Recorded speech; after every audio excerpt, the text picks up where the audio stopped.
Typically, a clinic will just run the bloods needed to tick a box because medical providers have a duty of care. So if you run a bunch of blood tests and there's a bunch of problems, you're now responsible for fixing the problems. So it's much less work if a clinic just runs the bloods that ticks the box. I'm sure it's a question that gets asked all the time. At what point do you feel that TRT becomes a steroid cycle? Well, it's only a cycle if you stop. Oh yeah, true. Steroid dose. Yeah.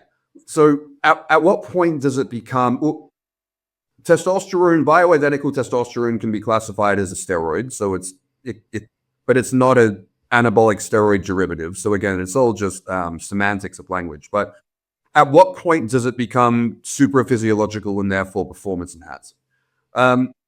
And that point is going to be different for every person because it would be physiological for a healthy, athletic 21-year-old to have much higher levels than an 80-year-old, diabetic alcoholic. So the physiological ceiling would be very different for both of those two as outliers.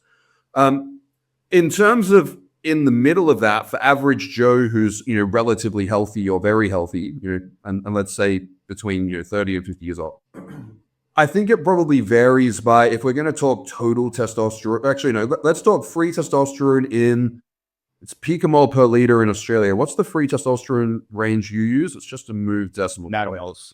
Nanomoles, right. Okay, so we'll talk about in nanomoles. So I would say that if someone's unhealthy, it becomes super-physiological probably beyond about a 1 nanomole per liter. If they're relatively healthy or in good health, it tends to become super-physiological beyond somewhere around 1.2 to 1.5, maybe up to pushing a 2, depending on the guy.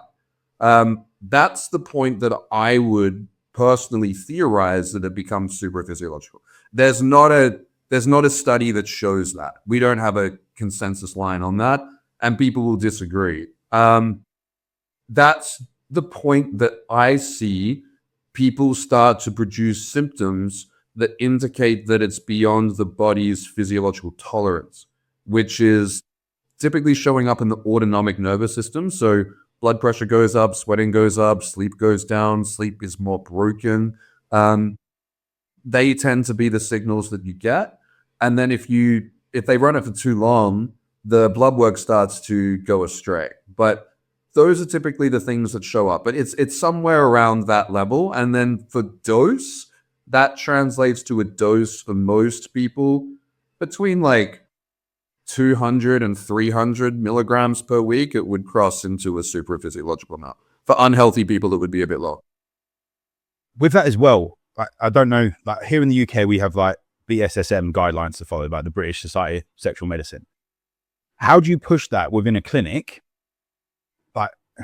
And this is like using this, like asking, I had the question in the group saying about, it was actually 16 milligrams I was using. Basically my total testosterone was at like 21. So I pushed it up to 20, and free testosterone went from like 0.58 to literally 1.01. Total testosterone went up to 38.4. So that's average response. Yeah. Yeah. And I felt good at that level. And then the doctor also then saw my hematocrit go from 48.48 to 0.52. And this is over 6 months. And it's like, you need to go back down to 16 because you're out of that range. How do we justify that? Because when I sign up to a doctor, like, I get frustrated when clients don't do the things that I say that they should do. So I'm paying for this advice, shall we say, but I'm not able to stay at those levels, especially when they have to clinically stay within guidelines. How do you navigate that, maybe as a clinic and then as a conversation with a doctor? The part that I struggle with this on, in terms of not coming across disrespectful to doctors at large, is that I guess I've seen so many doctors in terms of having them work in clinics that I work with, or I see their patients after them because their patient is unwell, and then as a client, I identify the issue and fix it and send them to a better provider. I would say that I can count on my fingers and toes the amount of competent doctors I've met, and I've met hundreds. And many of them, so like, let's say if I get, because the hematocrit reference range you're talking about there is incredibly low, because I've noticed in the UK that the reference range for hematocrit only goes up to 50. I don't know if this is 0.52 here. Oh, 0.52. Well, congratulations. In some places, it only goes up to 50. Mine was at 0.527. Right, so it goes to 3 decimal places. I've seen some hematocrit reference ranges that aren't gender adjusted. Like that happens. I've seen sometimes in Europe, they'll print female references for male hormones. But the thing that I've always found baffling is that, so if you go to different brands of labs in a country, they'll have different reference ranges because the reference ranges are not based on a universal central range. They're calculated independently by the lab, so they'll differ. They'll even sometimes differ from laboratory to laboratory within the same brand. And I see ranges from all over the world, but even just all over Australia, and they're all over the place.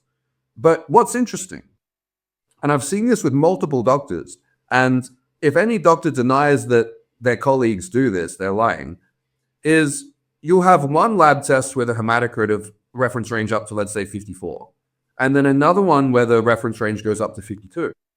And then you'll have a bunch of guys come in with a hematocrit of 53.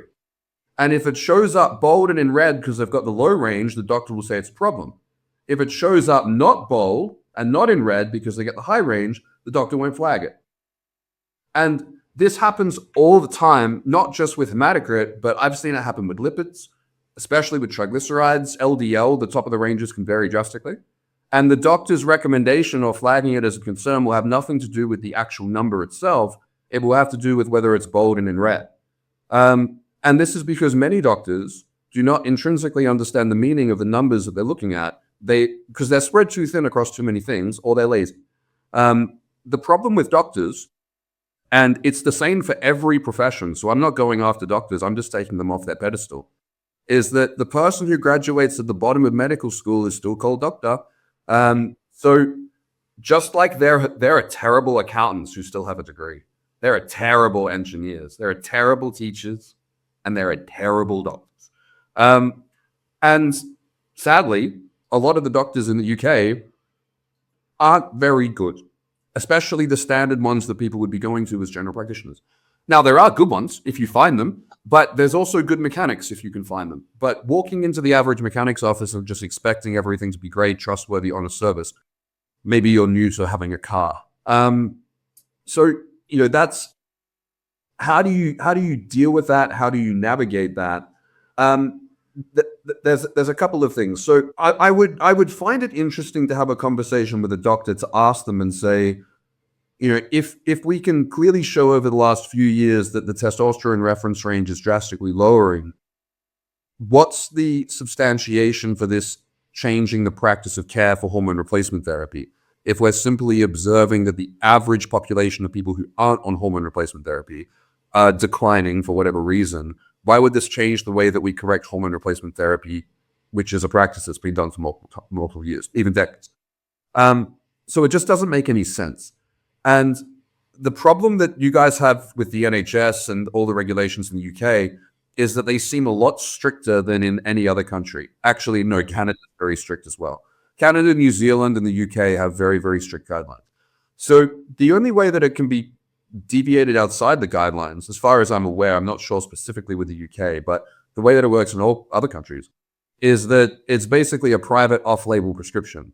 And it's recognizing that the patient requires higher levels than the average reference range to achieve physiological symptom outcomes and is well tolerated. Sometimes there can be a statement that the patient needs to sign to recognize that they're using something that's outside of the, in Australia, it would be the PBS, so in the UK, it would be the NHS. But the issue in the UK is that if men are confined to the reference range for their treatment, they're not going to be able to achieve resolution, because I wrote in my book quite a few years ago, and I stand by this, very few men will achieve any degree of symptom resolution with a free testosterone below a 0.6 nanomole per liter. That's the flaw.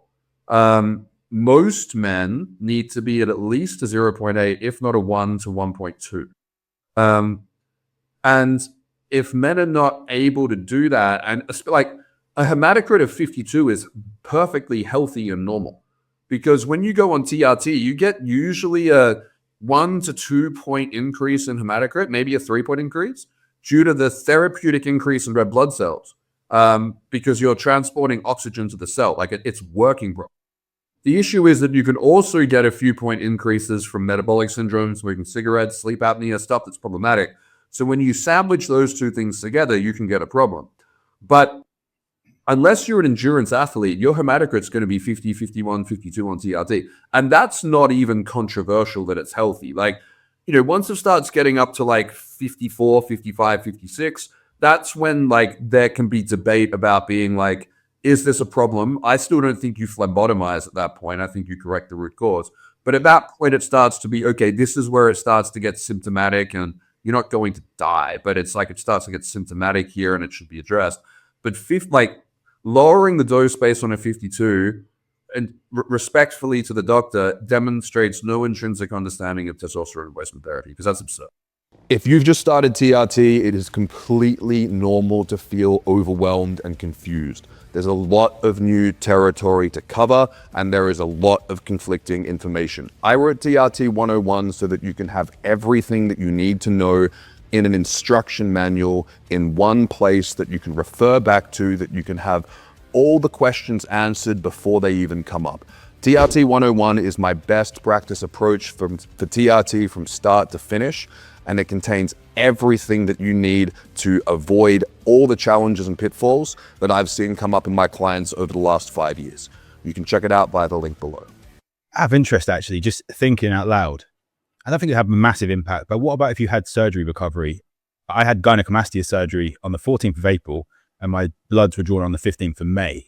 Would recovering from that make much of a difference? I'm literally like just thinking completely out loud. I don't think it would make masses of difference. Probably. I mean, it could. I just, that far out after surgery, I wouldn't know if it would, because if you got it done like straight after surgery, hematocrit would be low due to blood loss. But a month afterwards, depending on how much inflammation was still present, could that be driving it up? Maybe, but if it's a 52, I wouldn't even call it up. Yeah. I'll just literally just throwing that one out there. Like, what should we be looking at health-wise? Because we've mentioned about, you said about symptoms actually, but we've mentioned more about lab ranges.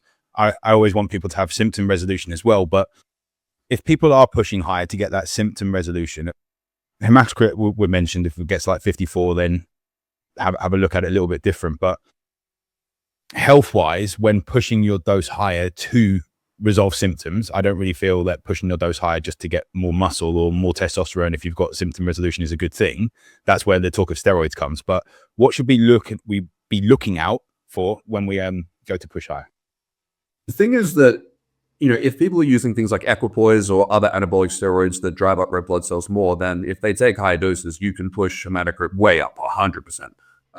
I've seen people who've, haven't been working with me, but I've seen labs where people have gone like 61, 62 with equipoise. But with that said, I've never really seen someone induce a problematic hematocrit. Like hematocrit doesn't continue to rise in a linear fashion when you put the dose too high. That just doesn't happen. And a lot of the time when these doctors cut the dose down, it doesn't come down either. Because as long as it's still within a therapeutic range, it seems to add a few, again, 1, 2, maybe 3 points therapeutically, but it doesn't continue to add those points as you go up. It's really a lifestyle thing, and it's if your dose and your lifestyle are not congruent. So the stuff to look out for in terms of, do you mean lab markers to look out for if you take it too high? Maybe changes in lab markers. I know if you're bumping your testosterone up, your estrogen is going to go up, or estradiol is going to go up relatively, right? It in the levels that you're talking about, in terms of taking it up from where you're at, It's not going to go up massively. But it won't go up massively, but there seems to be a certain point where it either stops climbing at the same rate or the testosterone leaves it behind in a lot of cases. But yeah, the testosterone and estrogen within the physiological TRT range, which is, top half of the range to about double the top of the range, will usually climb pretty much in parallel, in tandem. And then at some point, if you're healthy, the testosterone will often leave the estrogen behind, but they'll climb in tandem because it's a primary metabolite.